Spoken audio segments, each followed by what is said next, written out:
네, 여러분 안녕하십니까. 날카롭고 깊은 시선으로 지역의 이슈를 들여다보는 시간, 이슈를 인사이트하다. CJB 이슈 인사이트, 이슈앤 토론 시작하겠습니다. 민족의 대명절 추석 연휴가 끝났습니다. 오랜만에 가족과 시간을 보내셨을 텐데요. 이렇게 또 추석은 지나갔지만 경기 침체는 여전하고 또 극으로 치닫는 의정 갈등에 역대급 폭염까지 그야말로 총체적 난국은 여전히 계속되고 있습니다. 상황이 이렇다 보니 정치권을 향한 민심도 싸늘한데요. 그래서 오늘은 여야 충북도당 위원장 두 분 모시고 민생을 위해 어떤 대안들을 가지고 계신지 다양한 이야기 나눠보겠습니다. 오늘 토론 함께해 주실 분들 소개해드리겠습니다. 이광희 더불어민주당 충북도당 위원장, 서승우 국민의힘 충북도당 위원장께서 자리해 주셨습니다. 어서 오십시오. 네, 안녕하십니까. 네, 반갑습니다. 네, 오늘 두 정당의 도당 위원장 분 모셨는데요. 이제 추석 연휴가 또 끝났는데 많이 이제 첫 도당위원장 임무를 수행하시다 보니까 많이 또 정신도 없으시고 바쁘셨을 것 같은데 어떻게 보내셨는지 좀 궁금합니다. 먼저. 일단 이제 그 전통시장 방문이 이제 전통적으로 해오지 않았습니까? 네네. 그래서 도당위원장이 된 만큼 이제 충북 전역에 있는 모든 전통시장을 저희 민주당에서 전 모두 방문해서 상인들의 어려움과 함께 하자고 당원들에게 좀 이렇게 말씀을 드리고 저부터 이제 육거리 시장부터 저희 관내에 있는 뭐 사창시장이나 두꺼비 시장이나 등등을 위시한 아예 제천하고 단양까지 가서 네. 전통시장을 전부 무학시장이며 중앙시장이며 전부 한 바퀴 돌고 왔습니다. 많이 바쁘셨죠? 많이 바빴습니다. 지금 체력은 괜찮으신가요? 체력은 괜찮은데요. 네네. 우리 정작 가족들을 잘 못 봐가지고 이번 추석 연휴가 그래도 뭐 도당위원장도 그렇고 국회의원도 처음 하는 거라 네네. 힘을 좀 써봤습니다. 도민과 시민과 함께한 추석 연휴 또 의미가 있으셨을 것 같고요. 어떻게 보내셨나요? 예, 저도 뭐 추석 연휴 전서부터 연휴 마지막 날까지 청주에 머물면서 네. 아주 다양한 많은 분들을 만났습니다. 종교계 인사 또 노동단체 관계자, 교총 관계자도 좀 만났고요. 특히 이광희 위원장님이 하신 것처럼 저희 국민의힘에서도 전통시장에 대해서 당협별로 다 방문을 했고요. 저도 육거리 전통시장을 방문해서 상인들과 간담회도 했고요. 네.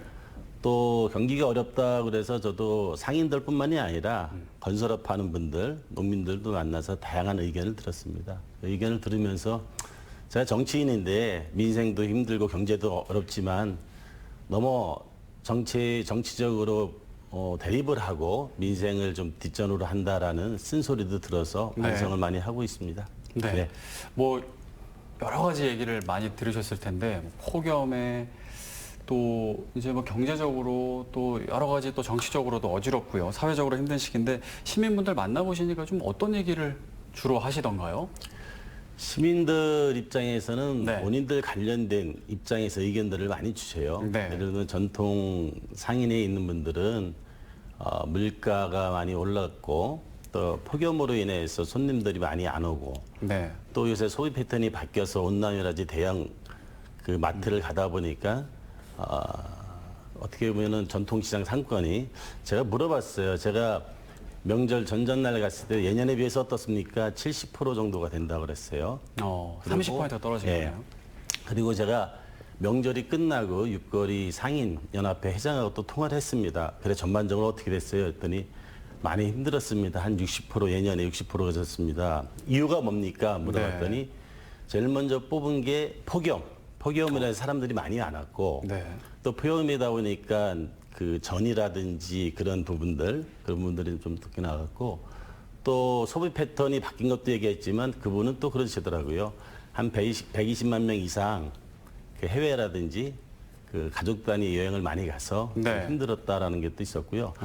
건설업 하는 분들을 만나봤더니 사실은 가계대출이라든지 물가 때문에 정부가 금융 주담대라든지 그 많이 최근에 통제를 하고 있지 않습니까? 그런 부분 때문에 경기 문제를 걱정하고 있어서 그런 부분에 있어서는 개선이 필요하다는 게 있었고요. 네.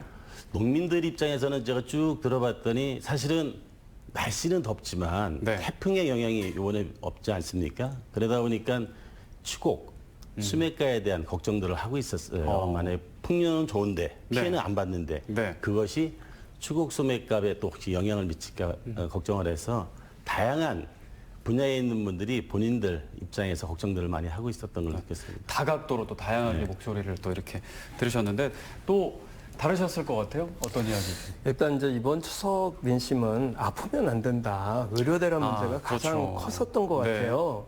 그래서 연휴 들어가기 전에 충북대 병원의 교수님들이 처음으로 삭발 단식 투쟁을 일주일간 진행을 좀 하셔서 지금 네.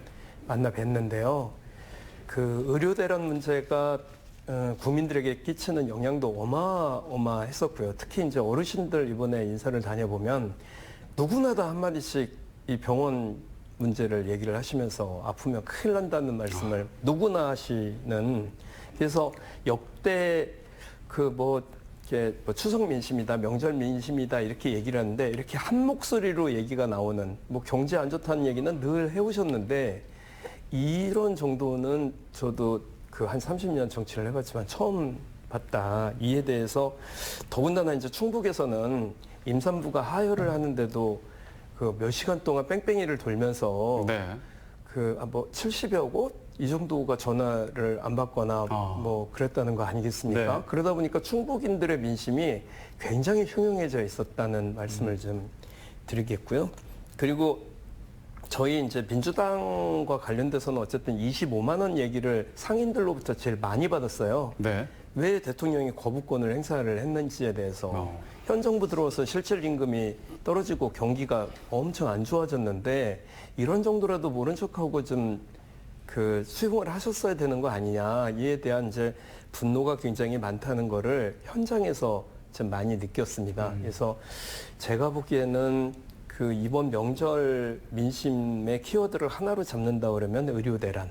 의료 대란으로. 예, 그리고 이제 저희들 입장에서는 25만 원이 지금도 굉장히 안타깝습니다. 제 개인적으로 행안위 소속이라 그거를 어렵게 통과를 시켰고, 그거 말고도 또 뭐 이렇게 그 상품권과 관련된 법안도 좀 이번에 통과를 추석 앞두고 좀 경기가 너무 안 좋으니까 네. 좀 시키려고 했는데 그게 좀 잘 안 됐고 해서 개인적으로는 좀 안타깝기도 했습니다. 네. 여러 가지 이야기를 들으시면서 이제 충북도덕위원장으로서 아무래도 또 이제 한계도 있으시니까 좀 어깨가 좀 무거우셨을 것 같은 느낌도 들어요. 좀 어떠세요? 저는 개인적으로 많이 무거웠죠. 저희는 이제 듣는 것만으로도 마음이 무거운데. 예, 11년 만에 네. 그 이제 경선을 통해서 도당위원장이 당선이 된 이제 이런 상황이었고, 그리고 이제 청주 시민들은 모두 그 얘기를 하세요. 이번에 청주의 네 분 모두 신인이 당선이 돼서 걱정과 기대가 교체하고 있다. 교체를 한다. 그래서 지금 이제 한 100일 조금 지났거든요. 저희들이 활동을 시작을 하고 임기가 시작된 지 한 110일 정도가 됐는데, 그동안 이제 그 모 언론에는 사설을 통해서 4명을 우려를 했더니 일을 열심히 하는 것 같더라. 그래서 제가 사장님께 전화, 고맙습니다. 네. 저희들 정말 열심히 한번 해보겠습니다. 이런 전화도 좀 드렸는데, 사실 이제 내부적으로는 경선 통해서 되다 보니까 그 이제 그 경선 과정에서 단양댐을 놓겠다고 하는 환경부 발표가 나서 저희 당원들이 난리가 났어요. 단양 군민들과 함께 투쟁을 해야 되는 거 아니냐. 그래서 이제 거기에 대해서 알아보기도 하고 공동 대처를 좀 하자. 당에서 직접 나서겠다고 하니까 많이 안도 좀을 하시기도 하고, 그리고 저희들은 이제 국민의힘 그 위원장님은, 도당위원장님은 1년에 한 번씩 임기가 1년이죠. 네, 임기가 되지 않습니까? 저희는 2년이에요. 네. 그러다 보니까 선거를 중심으로 이렇게 도당위원장이 결정이 됩니다. 그래서 저는 2년 후에 있을 지방선거를 대비하는 준비하는 그런 도당위원장이에요. 더 또 무거우시네요. 그러다 보니까 당원들의 기대도 높고, 그리고 이제 당원 주권을 발휘를 하겠다고 말씀을 드렸더니 그게 뭔지 좀 문의도 하고, 정말 공정한 경선을 통해서 당원들의 입장을 많이 반영할 것이냐, 네. 이에 대한 기대도 높고 또 문의도 많았었던, 그래서 아주 그렇군요. 개인적으로 많이 번잡스러웠던 그러니까 이제 국회의원 되시고 나서도 정신이 없으셨을 것 같고 또 도당위원장으로서도 지금 또 많은 주문이 있으셔서 네네. 지금 이거를 이제 어떻게 풀어나가야 될지 고민이 있으실 것 같고 또 상대적으로 이제 2년 임기라 더 마음이 무겁지만 1년 임기는 좀 낫지 않느냐라는 아이고. 그런 제가 얘기를 저도 네. 사실 정치 신인이지 않습니까? 네. 그리고 뭐 도당 위원장이 됐어요. 7월 30일 날 취임을 했는데요. 이강희 위원장님은 2년 동안 준비를 할 수 있지만 저는 현재 1년은 어떻게 될지 모릅니다. 그렇지만 저희들은 지난 총선에서 유권자의 선택을 받지 못했습니다. 주민들의 선택을 받지 못했기 때문에 많은 변화와 혁신이 필요하다는 것이 중앙뿐만 아니라 지방도 마찬가지입니다. 그런 과정에서 제가 도당위원장을 맡았으니까 부담이 더 되죠. 제가 1년 동안 우리 충북도당이 일하는 도당, 주민 생활과 함께하는 도당, 책임을 지는 뭐 도당, 네. 이런 부분, 이미지뿐만이 아니라 실질적으로 일하는 도당을 만들어야 되기 때문에 부담은 제가 더 있는 것 같습니다. 그러네요. 예, 듣다 예. 보니. 네. 그리고 좀 전에 의료대란 문제 말씀하셨는데 저희들도 걱정이 많았죠. 사실은 의사들의 파업이라 그럴까요? 진료 거부가 장기간 되면서 걱정을 많이 했는데 어제 제가 이제 방송을 보면서 보건복지부에서도 얘기했지만 응급실 대란 문제가 좀 있지 않습니까? 뭐 뺑뺑이 문제나 그런 게 걱정을 했는데 우리 높은 시민의식, 시민들이 많이 협조를 해줘서 응급실 방문도 한 20% 감소됐고 크게 아까 뭐 청주에는 그런 부분도 있었지만 큰 문제가 없이 돼 있어서 너무 다행이라고 생각을 하고 있습니다. 아마 의료 뭐 정원 문제 이거는 잘 해결될 수 있도록 같이 노력을 해야 될 것 같습니다. 네.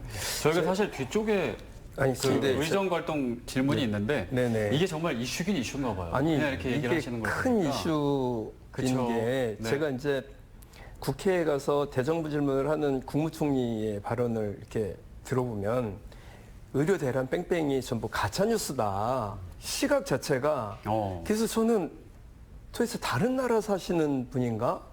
대통령도 의료 대란 별거 아닌 것처럼 말씀하시고 병원 가서도 지금 방금 위원장님 말씀하셨던 것처럼 20%가 뭐 줄었다 이렇게 네. 말씀을 하시잖아요. 지금 충북대 병원의 응급실이 사실상 셧다운 상태입니다. 네.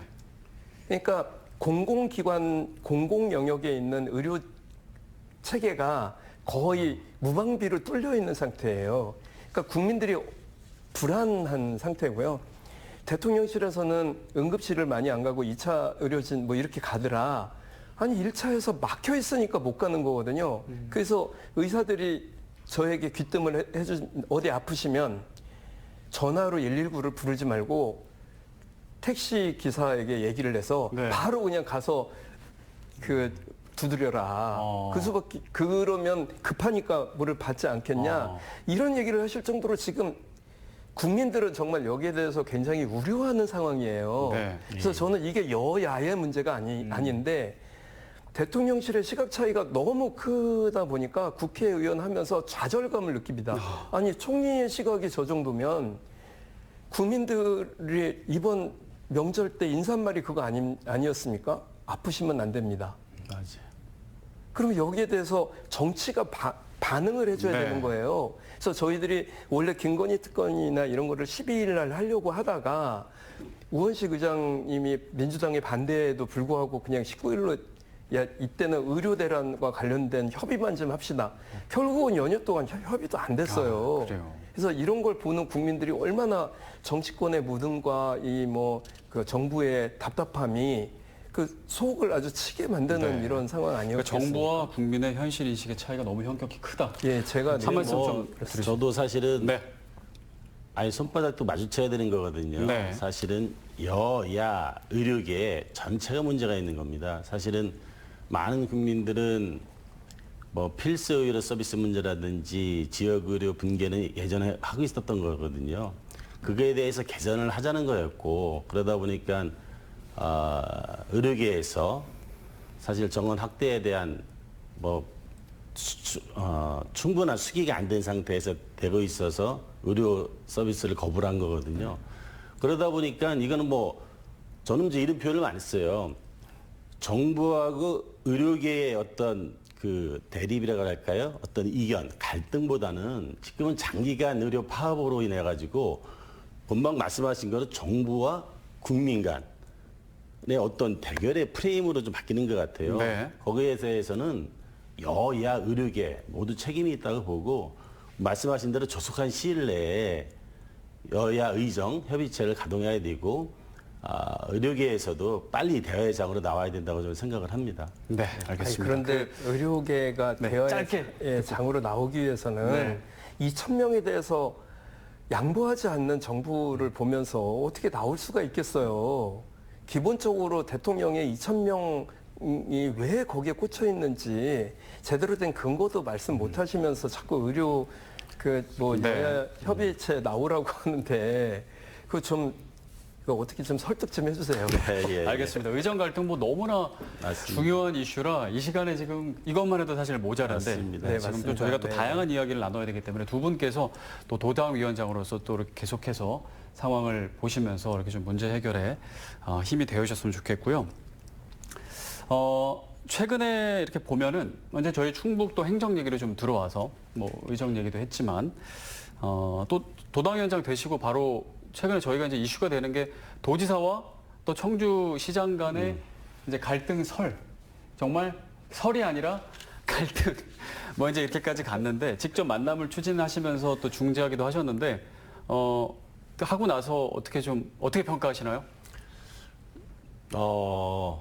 지난번 도지사님, 네. 그다음에 시장님, 도의장님, 시의장님의 간담회가 있었습니다. 네. 그 자리는 뭐 도와 시의 갈등이 있다 어쩌다 그런 것도 있었지만 사실 도당위원장으로 취임해서 우리 국민의 소속 단체장과 의장님을 제가 같이 모시고 간담회를 했습니다.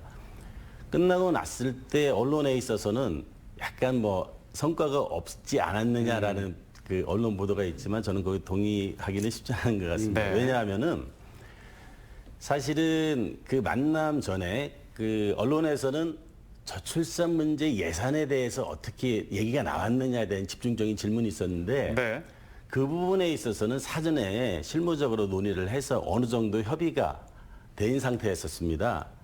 그리고 그거는 뭐 조만간이지 발표를 할 거고요. 그런데 사실은 중요한 것은 저를 포함한 5분이 만나서 도정과 시정에 대해서는 서로 같이 협조해야 된다는 공감대가 형성됐고요. 네.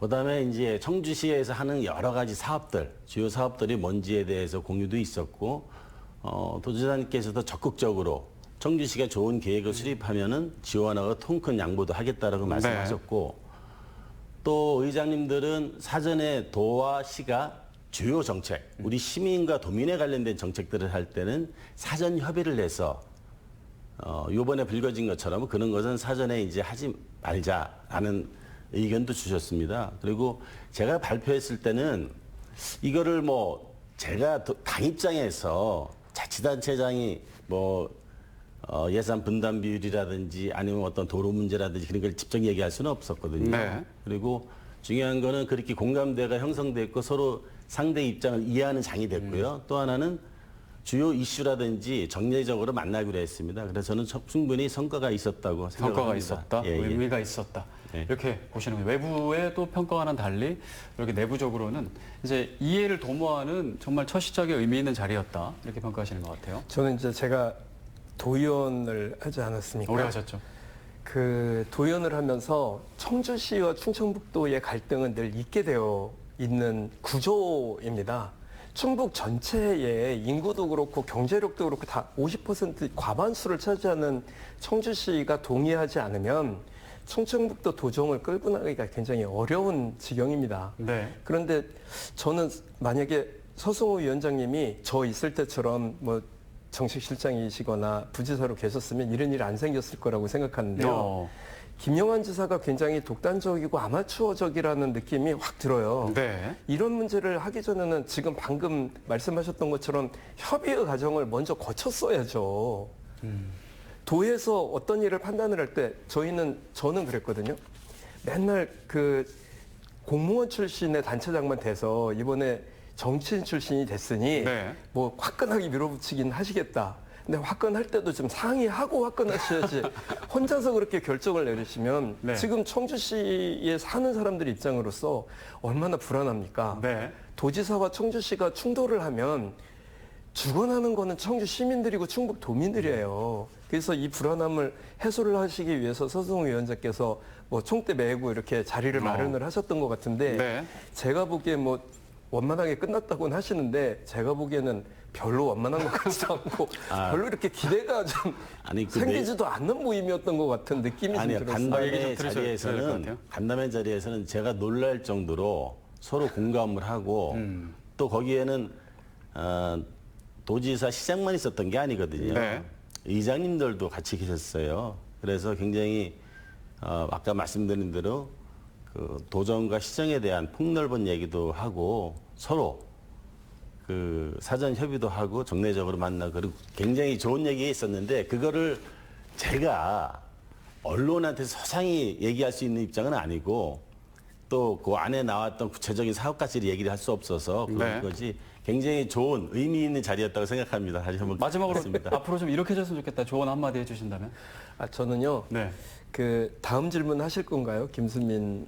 예. 일단 대답을 들어보고 하겠습니다. 이게 이제 같이 연결돼 있다고. 그러면 제가 생각을 질문을 하는데. 드릴까요? 네네네. 최근에 김수민 신임 정무부지사가 임명이 됐는데 네. 뭐 이제 젊고 또 이제 첫 여성 정무부지사기도 하고 30대이기도 해서 이제 기대감 네. 또 이제 아직 경험이 좀 부족하다 또 이제 우려 이제 있는데 그거랑 같이 통합적으로 한번 네, 제가 김수민 위원장하고 이 방송국에서 토론을 오래 하지 않았습니까? 네네네. 네, 개인적으로 좀 친분도 그렇게 생겼고 그래서 인사를 하러 와서 이제 같이 식사를 좀 한 바가 있어요. 그래서 어떻게 하면은 부지사를 잘할 수 있을 것 같냐.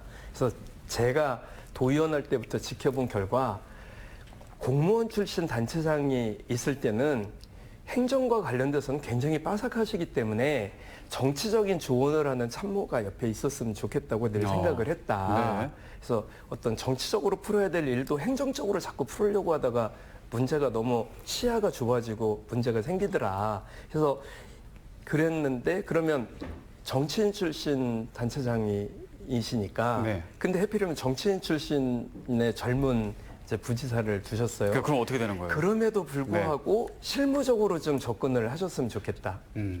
정치인이지만 이와 관련돼서는 그 정무적인 감각들에 대해서는 본인이 더 있다고 판단을 하시기 때문에 그런 것보다는 좀 행정적으로 현장에 있는 얘기들을 좀 말씀드리는 게 좋겠다고 조언을 좀 한 바가 네. 있거든요. 네. 저는 김수민 그러니까 30대 여성이잖아요. 처음으로 여성이자 30대가 들어온 거거든요. 우려도 많고 하지만 기대도 좀 클 수가 있고 그렇죠. 그 세대들이 좋아하는 부분들을 충북 도정에 녹여낼 수도 있겠다는 그런 긍정적인 생각도 있어요. 그런데 문제는 정치인과 정치인이라 지난번 이 김수민 그 부지사 오시기 전에 그 정치인들 보좌진들하고 충돌 일으켜서 결국은 뭐 경질도 된 것처럼 네. 보이고 이렇게 했었던 것처럼 이런 상태가 일어나면 안 되겠다. 그래서 최대한 실사구시하게 접근을 하셨으면 좋겠다는 조언을 드렸던 말씀으로 대신하겠습니다. 그런 식으로 이게 태도를 이제 갖추면 예. 되겠다. 그런 의미에서 보면은 서승우 그 위원장이 계실 때가 굉장히 좀 잘 된 것 같죠. 아무래도 이제 원만한 지금 진짜, 정치인은 예. 신인이시지만 사실 예전에 충청북도 행정부지사도 하셨고 대통령실 자치행정비서관 이제 거의 이제 행정의 달인 그렇게 평가를 받고 계신데 지금 이제 김수민 정무부지사가 왔단 말이에요. 이제 정무적으로 네. 이렇게 했으면 좋겠다라고 이제 조언을 해주시긴 하셨는데 어떻게 좀 하셨으면 좋겠는지 저는 또 조금 시각이 우리 이강희 위원장님과 생각이 다릅니다. 그래요? 왜 그러냐면은 사실은 도정은 종합행정을 하는 데거든요. 네. 예전에는 행정부지사, 경제부지사가 있었어요. 이제 경제부지사가 행정부지사가 문화예술 뭐 일반 행정을 하지만 경제부지사가 뭐 경제통상이라든지 건설교통이라든지 환경 뭐 이런 부분을 맡았었거든요. 네. 근데 지금 김수민 부지사께서는 정무부지사거든요. 정무적 보좌를 하는 부지사가 되는 거예요. 네. 또 한편으로 어떻게 보면은 김영환 지사님이 진짜 한 30년 정도 되는 거죠. 노련한 정치 오래 하셨잖아요. 가이면서 정무관인데 근데 그 부분에 있어서 약간 보완이 더 필요하다고 판단하실 수도 있다고 생각을 하고 당신이 생각 못하는 젊고 여성이고 맘이고 네. 이런 부지사를 넣고 좀 보좌를 받지 싶지 않았을까라는 생각이 드는 것 같아요. 그리고 저는 김수민 부지사에 대해서 자꾸만 뭐 어리다, 젊다, 정무 감각이 있을까라고 말씀하시지만 사실은 저는 저 젊은 나이에 국회의원 한 사람이 또 어디 있겠어요. 또 여성이고 네. 또 중앙당에서 홍보본부장도 했었고 원내 대변인도 했었고 사실 저는 자리가 사람을 만든다고 생각을 해요. 자리가 사람을 만든다고 생각을 하고 당협위원장으로서 뭐 병행을 못하기 때문에 탈당을 하고 정무부지사로 가셨거든요. 네. 그리고 좀 전에 논의했던 그런 우려의 목소리도 본인도 들으셨기 때문에 저는 누구보다도 잘 할 수 있을 거라고 생각을 하고요. 또 김수민 정무부지사께서 도정을 운영하는데 네. 또 우리 국민의힘하고 협조할 거 있으면 적극적으로 협조도 하고 응원도 하고 상의도 하고 그렇게 하겠습니다. 알겠습니다. 지금 이제 저희가 뭐 충북도정, 청주시정 관련해서 이제 얘기를 계속 했는데 벌써 이제 지방선거가 지나고 이제 후반기를 이제 계속 지나오고 있습니다. 여러 가지 말씀하신 것처럼 기대도 있고 우려도 계속 있는 상황으로 지금 계속 가고 있는데 개인적으로는 이제 도당위원장으로서 여러 이제 충북의 어떤 행정과 관련해서 이런 점이 좀 아쉽다. 그래도 이런 건 좀 잘하고 있는 것 같다. 이런 평가들이 있으실 것 같아요. 좀 한 말씀씩 해주신다면? 저는 개인적으로 일단 시작과 동시에 현 이제 도지사나 단체장들이 시작과 동시에 거의 비슷한 시기에 오송 참사가 났어요. 네. 도내에서는 이렇게 큰 참사가 나서 많은 분들의 생명을 앗아간 이런 사건이 거의 없다시피 했었던 지역에 네. 이런 사태가 일어나면서 국민들의 안전과 관련된 해필이면 고 1년 전에 이태원 참사가 나면서 현 정부 들어와가지고 계속 해마다 무슨 이렇게 큰 참사들이 일어났는데 이거를 사회조사가 필요한 사회적 참사라고 규정을 지을 만한 그러니까 어쨌든 사람들에 의한 참사가 아니었냐 이게 자연재해라기보다 네. 이런 느낌이 많이 들면서 안전 문제에 좀 더 많이 신경을 쓰셨으면 좋겠는데 안전. 최근 안전 문제 얘기를 하시다가 최근에 들어오는 메시지에 안전이 또 잘 안 보이는 문제가 좀 개인적으로 우려가 좀 되고요. 아까 우리 토론하듯이 말씀드렸던 단체장들과의 갈등을 일으키는 도지사. 네. 이건 별로 좋아 보이지 않습니다. 충분한 상의를 못한 그런 아마추어 티가 나서 네. 이에 대해서도 불안을 좀 느끼지 않으실까. 그리고 새로운 이제 인적 구성을 쇄신을 하기 위해서 하셨는데 네. 일단 경험 있는 분들보다는 어쨌든 돌파력을 중심으로 하셨다는 점에서 2년을 차기 선거를 준비를 하시면서 또 이렇게 안전한 어떤 모험을 더 선택을 하신 거 아닌가에 대한 불안함과 두려움이 좀 개인적으로 좀 있어서 현재 이 도정과 기초단체장들도 대부분이 국민의힘 아니시겠습니까? 네. 이제 좀 중간을 지나면서 성과를 갈무리를 해야 될 시기인데 좀 불안한 눈으로 좀 쳐다보게 되는 이런 상황이지 않을까 이런 생각이 좀 들었습니다. 불안감이 조금 더 큰. 네네 그렇습니다. 어떻게? 예, 사실은 지방행정이라는 것, 도정시정은 네. 종합행정이거든요. 그러다 보니까 정책 대상자나 여러 가지 사건, 사고들도 많아요. 뭐 말씀하신 대로 우리 지역에서 보면 오송 참사 너무 가슴이 아프고 저도 청주 시민, 도민의 한 사람으로서 또 제가 부지사로 있을 때 제천 또 화재 참사도 있었거든요. 그런 안전 문제는 여야를 떠나서 다시는 일어나서는 안 되는 문제고 네. 그거에 대한 아까 기본적으로 어떤 자연재해에서 시작됐지만 대응하는 측면에서는 인재의 성격도 있습니다. 그래서 그거에 대한 방지책은 굉장히 중요하다고 생각을 하고요. 저는 도정 수행에 대해서 이렇게 보면은 저는 그래도 좀 기대를 하고 있습니다. 지난번에 갤럽이 선가요? 작년 상반기 동안 평가를 했을 때 물론 박해요. 이게 직무수행 평가라는 게 그때 전남지사인가가 1위 했는데 65점밖에 안 돼요. 네. 60점대입니다. 1등이라는 데가. 그만큼 도정은 종합적이고 많은 이해관계자들이 있고 평가가 되는 거거든요.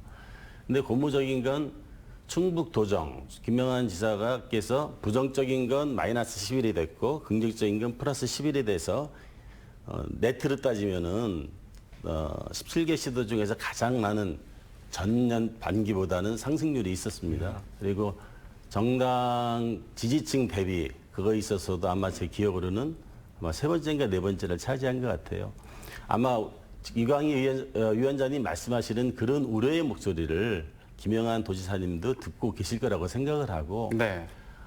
저희 국민의 입장에서는 2년 후에 지방선거에 대해서 만약에 성공을 하려고 그러면 성공하는 도정, 성공하는 시정, 성공하는 군정이 돼야 되거든요. 네. 그분들도 알아서 지금 각고의 노력을 하실 거라고 생각하고 충북도당에서 적극적으로 지원할 예정입니다. 네. 알겠습니다. 요 얘기 좀 하나 해볼까요? 이제 추석 바로 전이었죠. 이제 그 이광희 위원장께서는 또 이제 지방의원을 또 오래 하셔서 네. 지방의회 중요성에 대해서 이제 누구보다 많이 또 인식하고 계시고 또 설파하고 계시는데요. 관련해서 이제 또 토론회도 추석 전에 가지셨는데 어떤 내용의 토론회인지만 좀 잠깐. 일단 저는 이제 우리나라 지방자치가 좀 뒤틀려 있다. 네. 단추를 끼면 와이셔츠 단추를 잘못 낀 지방자치제다 이렇게 생각을 하는데요.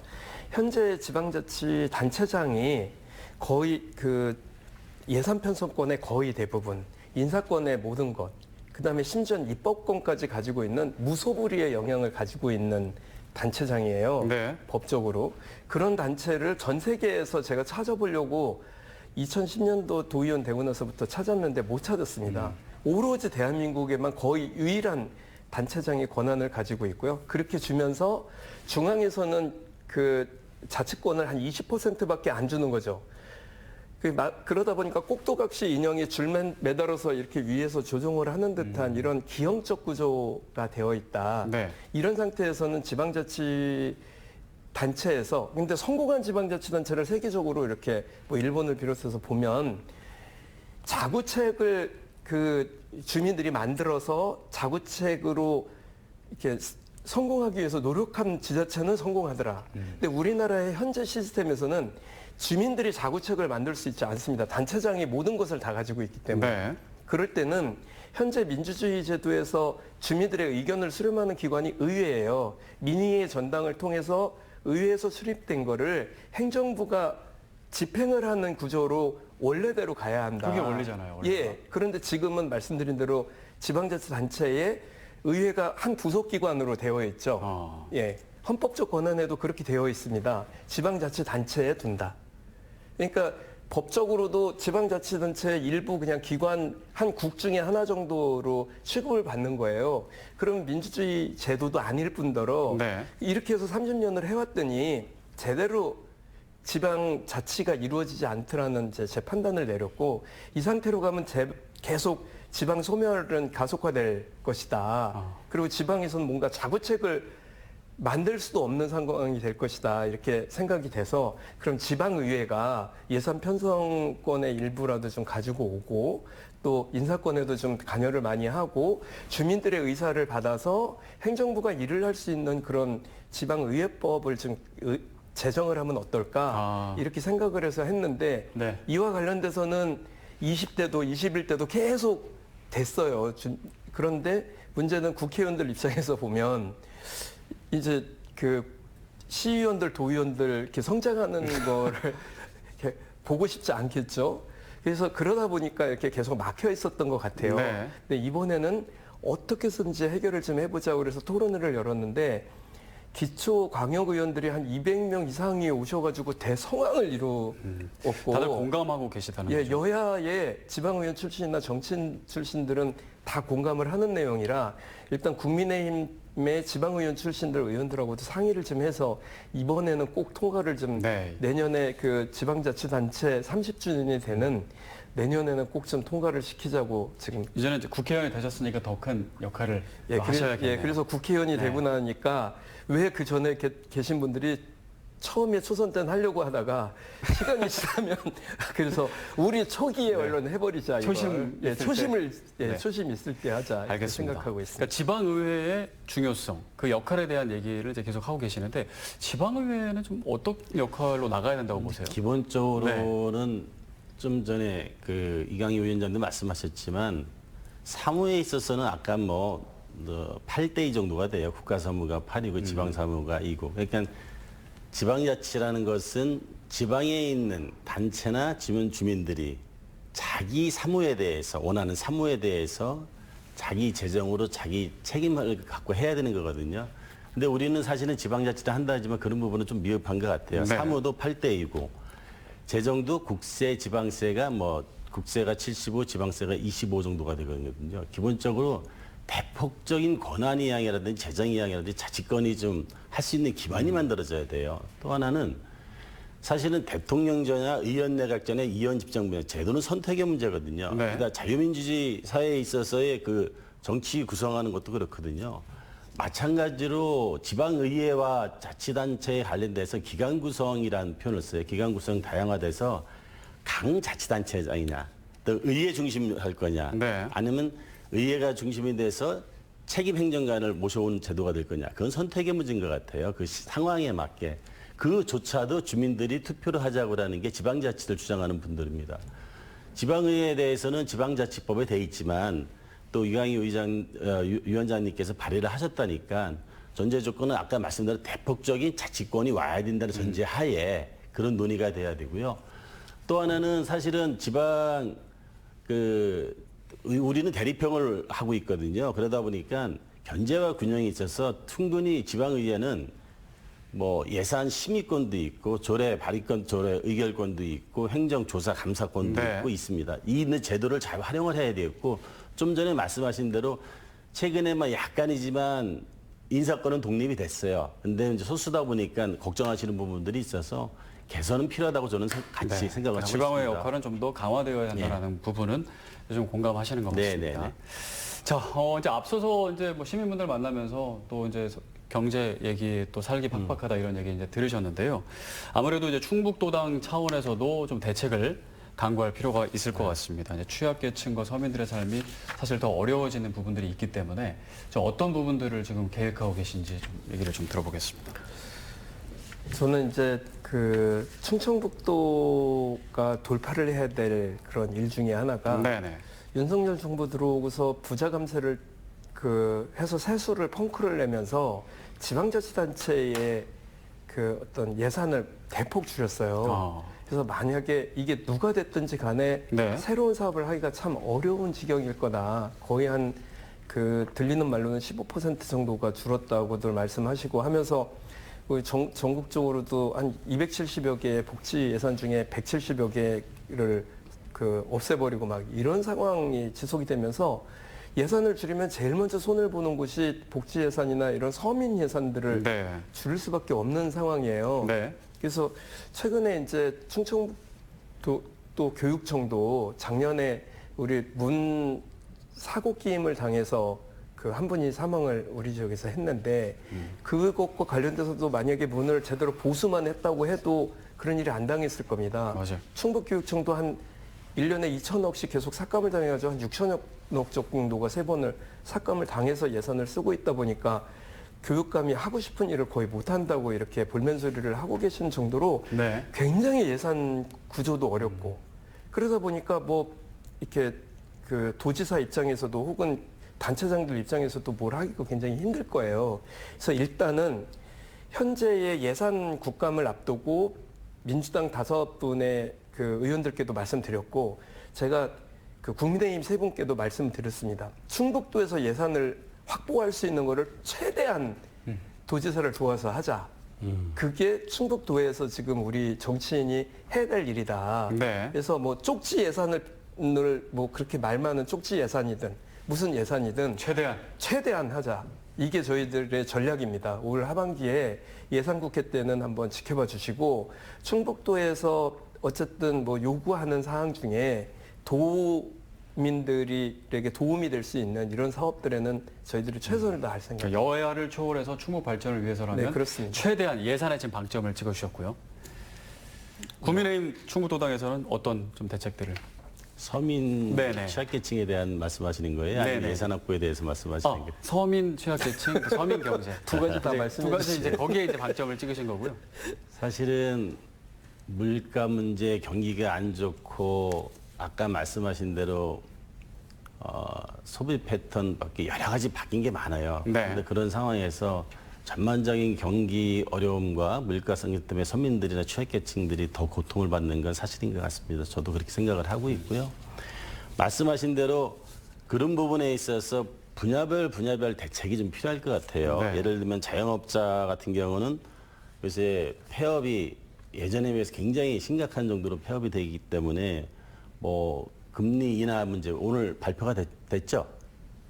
미국에서도 발표가 됐어요. 금리 인하를 뭐 0.5인가 비컷을 한다는 네. 걸로 발표가 된 것 같고, 일본은 상대적으로 마이너스였는데 이제 올리다가 동결을 한 것 같고, 우리도 아마 물가가 어느 정도 안정이 되면은 금리를 인하해서 서민에 대한 뭐 저리 대출이라든지 융자 같은 걸 해줘야 되고, 그런 부분에 대해서 맞춤형으로 해야 될 것 같아요. 또 취약계층에 대해 윤석열 정부에서 4인 가구도 뭐 183만 원에서 193만 원, 난방료 지원, 전기료 지원 같처럼 부분 취약계층에 맞게 필요한, 그렇지만 기본적으로 재정이 화수분은 아니거든요. 지금 정부 부채라든지 가계대출이 부채가 너무 많아 있어가지고 네. 마냥 이거 쓸 수는 없어요. 아까 이강희 위원장님이 말씀하신 것처럼 사실은 어떻게 보면은 감세도 필요한 부분은 감세, 경제를 활성화시키고 일자리를 만드는 데 있어서 감세는 필요하지만 전반적인 네. 감세는 저도 반대를 합니다. 그래서 재정을 많이 만들어서 그 만들어진 재정을 필요로 하는 곳에서 집중 투여해야 되는 게 저는 맞다고 생각을 해요. 예산 확보와 관련돼서는 굉장히 감사하게 생각을 하고요. 저희들은 그래서 충청권 시도당 위원장 연석회의를 하고 있어요. 네. 7월, 8월, 9월을 했고요. 우리끼리만 하면 의미가 없더라서 광역자치단체장하고 시도위원장도 하고 있고, 9월 25일에는 우리 국민의힘 지도부하고 예산 관련된 간사하고 국회에서 또 예산과 관련돼서 저희 지역별로 중요한 것, 작은 것들로 지금 노력하겠지만 18건에 대해서 설명회도 하고요. 또 정부에 대해서는 우리 충북도당이 주관이 돼서 기재부동 필요해서 충청원의 공동 현안, 충청권의 발전에서 필요한 부분에 대해서는 정부 설명과 설득도 하기로 했습니다. 그래서 말씀하신 대로 우리 지역에 있어서는 예를 들면 뭐가 있을까, 충청 내륙 고속화도로, 네. 청주서부터 제천까지 가는 거라든지 방사선 가속기 구축이라든지 뭐 배터리 상용화 플랫폼 구축 사업이라든지 이런 사업에 대해서 저희 도당에서도 적극적으로 지원해서 지역 발전이 견인될 수 있도록 같이 노력을 하겠습니다. 네. 감사합니다. 뭐 여야 없이 또 충북 네. 발전을 위해서 또 협력할 건 협력하고 네. 또 이렇게 해야겠죠. 자, 이제 두 위원장님 모셨으니까 어느덧 이제 좀 시간이 많이 가서 지방선거 얘기를 좀 안 할 수가 없을 것 같습니다. 네. 2년이 좀 안 남았는데 아무래도 여러 가지 민생에 대한 고민과 함께 지방선거 승리 전략도 동시에 모색을 하고 계시지 않을까 싶어요. 좀 어떤 전략이 있으신지 일단은 임기 2년인 아까 더 어깨가 무거우시다고 얘기하셨는데 네. 네. 일단 저는 이제 저도 어떤 정치권 내에서 네. 민주당 내에서 그렇게 약간 마이너리티라고 표현을 해야 될까요? 이렇게 주류는 아니었었던 것 같습니다. 근데 제가 살아남을 수 있었던 기본 조건은 제가 도의원 선거를 2번을 하면서 계속 그때 한 번은 민주당 우세한 분위기였고 한 번은 네. 민주당이 폭망하는 선거였는데 그 2번 다 최대 득표를 해서 당선이 됐습니다. 저는 정치인이 가장 두려워할 대상과 상대가 저는 유권자라고 생각을 하고 네. 유권자들을 위한 정치를, 국민들을 위한 정치를 해야 된다는 게 기본이거든요. 이제 그런 거를 좀 요구하고 있는 중입니다. 2년 후의 선거는 저희는 지금 분위기가 250만이 당비를 한 번이라도 낸 당원, 150만 명이 늘상 매월 당비를 내는 전 세계적으로 유례를 볼 수 없었던 이런 그 당원 주권, 당원 중심 시대의 민주당을 저희들이 살고 있어요. 네. 그러다 보니까 당원들이 바라는 것대로 정치인이 결정을 할 수밖에 없고 아마 저희들 2년 후에는 거의 대부분의 정치인들이 경선을 통해서 아마 그 주민들에게 유권자들에게 후보가 결정이 될 거라고 저는 생각을 합니다. 네. 그래서 저는 그 원래 전통적으로 우리가 우세하던 쪽 도지사, 청주시장 네. 거기는 당연하고 예, 그리고 제천과 단양에서도 북부권까지. 예, 북부권까지 좀 석권하는 그래서 그 민주당이 압승하는 선거를 좀 만들기 위한 노력을 좀 해야 되겠다. 이렇게 준비를 좀 하고 있고요. 그러기 위해서 당 안에 아까 말씀드린 대로 당원들과 함께하고 국민들과 함께하는 당원 전체가 뭔가 그 뭐 이렇게 막 활기차게 노력을 하는 그런 당을 2년 동안 좀 유지를 해보겠다. 네. 그런 후에 공정한 경선 관리 제가 해보겠다 이렇게 생각을 좀 하고 있습니다. 네. 일단 생각나는 단어는 북부권 압승까지. 탈원이라고 좀 해주세요. 저는 이제 2년 동안 지방선거를 대비하신다 그랬잖아요. 네. 저한테는 1년입니다. 그러니까 방향을 잘 저는, 잡으셔야 될 것 같아요. 저는 1년을 2년, 3년이라고 생각을 하고 노력을 하겠습니다. 사실은 제가 7월 30일 날 취임하면서 3가지 당무 기조를 발표했거든요. 생활정치, 책임정치, 당원 중심 정치라는 표현을 썼습니다. 네. 생활정치라는 것은 우리 주민들이 아까 유권자라고 하는 표현을 썼고 주민이라는 표현을 쓴 유권자가 과연 바라는 게 뭔지 선거 때만 돼서 뭘 해주겠다는 게 아니라 지금서부터라도 우리 주민들 유권자가 바라는 게 뭔지 예를 들면 아침에 출근할 때 교통이 막혀요. 막히면 출근길 개선하기 위해서는 뭐가 필요한지 네. 청주공항이 있고 또 저 공공비행장이 있어요. 소음이 심해요. 제도적으로는 개선되고 보상은 조금 늘고 있지만 어떻게 더 근본적으로 해결할 것인지. 네. 부기, 내수, 오창, 오근장 이렇게 하면 축산분뇨 심각해요. 주민 시혜장과 관련된 것을 우리 국민의힘이 같이 고민하고 해결책을 내놓는 그런 생활정치를 하겠다는 거고요. 또 하나는 책임정치라면은 선거 때만 되면 약속을 하고 약속이 공약, 빌공짜 공약이 아니라 네. 지금서부터라도 그런 생활정치에서 필요한 정책을 만들어내고 그거 갖고 책임을 실행을 하는, 체감을 하는 정치를 하겠다는 겁니다. 또 하나는 당원 중심으로 지금 말씀하셨는데 저는 굉장히 이강희 위원장이 부럽습니다. 240만에 120만 그런데 저희는 상대적으로 80만에 네. 80만이라는 표현을 쓰고 있거든요. 책임당원 뭐 하는 게. 저희 충북도당 입장에서도 책임당원, 그러니까 3개월 이상 당비를 낸 분들, 그러니까 한 번이라도 낸 분들이 26만이고, 한 분이라도 3개월 이상 낸 책임당원은 적을 때는 3만 5천, 많을 때는 한 4만 8천 정도가 되는 것 같아요. 5만을 못 넘고 있어요. 근데 왜 우리는 그럴까라는 생각이 드는 거예요. 평소에 당원 중심의 정치를 안 했고 당원 관리를 안 한 거예요. 선거 때만 되면 그걸 하기 위해서 넣은 거거든요. 저는 그래서 5만이라는 유리천장을 깨고 싶은 거예요. 네. 저는 그래서 10만 양병설을 주장하고 있습니다.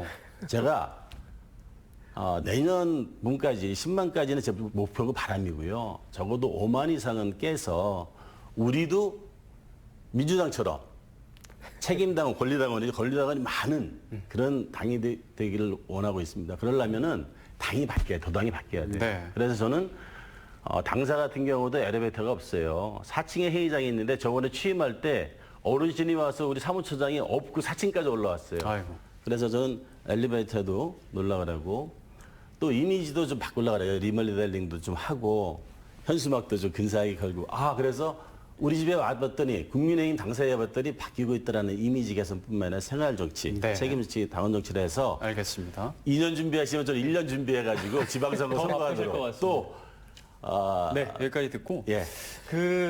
이제 하실 일들이 너무 많으셔서 네. 또 계획도 많으시고 건강을 잘 챙기셔야 될 것 같다 이런 생각이 드는데 마무리 이제 한 말씀 좀 듣고 마무리하도록 하겠습니다.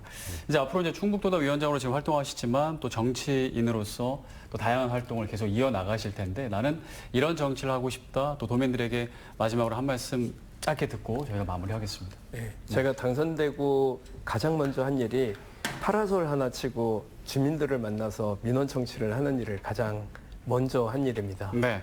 늘 저는 현장에 답이 있다고 늘 생각을 하고요. 지금 가장 이번 이제 폭우가 났을 때도 비 피해 현장을 제가 옥천이건 영동이건 뭐 이렇게 좀 찾아다녔습니다.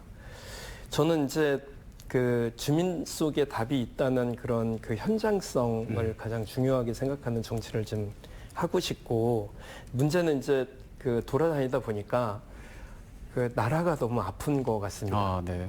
인사말조차도 뭐 아프지 말자가 인사말로 가장 많이 쓰였다고도 하고요.